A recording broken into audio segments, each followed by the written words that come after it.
When I was a little girl, my dad would come into my room on Sunday mornings, usually about once a month, and say, "Today is spaghetti dinner day."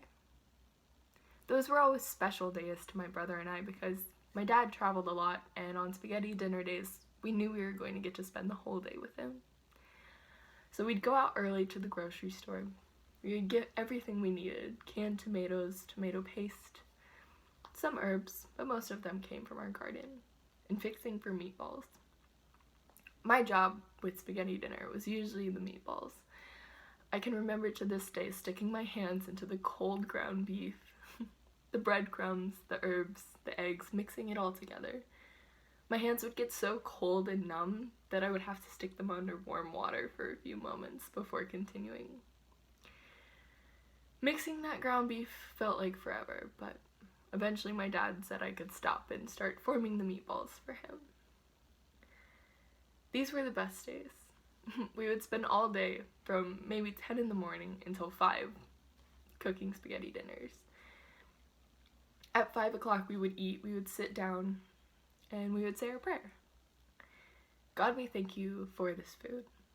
And it goes on. At the end, my dad would raise a toast, and I had my glass of milk because I was a kid, and my mom and dad had red wine. He would say some words about Sam Mundo, which was his grandfather, my great-grandfather. He would thank him for the spaghetti dinner recipe, among every other thing his grandfather taught him, like hunting, fishing. And so, as I grew older, I learned more about my great-grandfather, Sam Mundo. I never got to meet him because he passed before I was born. But I learned that in the year 1905, Sam Mundo came to America from Rometta, Sicily, which is in Italy. When Sam settled in the farmlands of Lancaster County to start a family in the 1920s, he no doubt had fond memories of the Sunday afternoon spaghetti dinners in which his mother had served up every week. Eastern Sicily, where he was from, had very, very rich soil that was perfect for growing tomatoes and fresh herbs, essential for making extraordinary spaghetti sauce. Perhaps one of the reasons Sam Mundo liked and settled in Lancaster County, maybe better known as Amish Country, Pennsylvania to you, was because the soil there was perfect for growing vegetables just as Sicily was.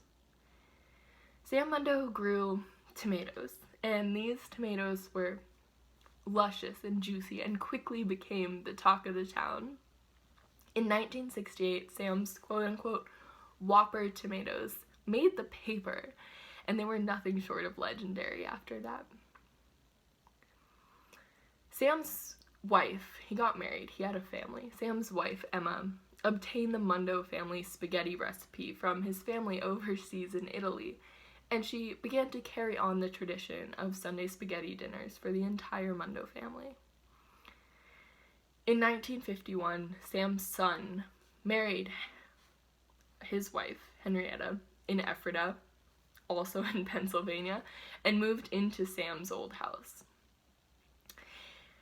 The wife immediately embraced the tradition of Sunday spaghetti dinner using the family recipe. Numerous of their children still use this recipe and make it for their families today. My dad was one of those kids, and maybe he's one of the kids who uses it more than the others. My dad tells us stories of Sam Mundo, and you can hear the love in his voice. And maybe this isn't a folktale, but when I tell this story, it feels like I'm talking about my family's history. And so one day, maybe my grandchildren will be making spaghetti dinner,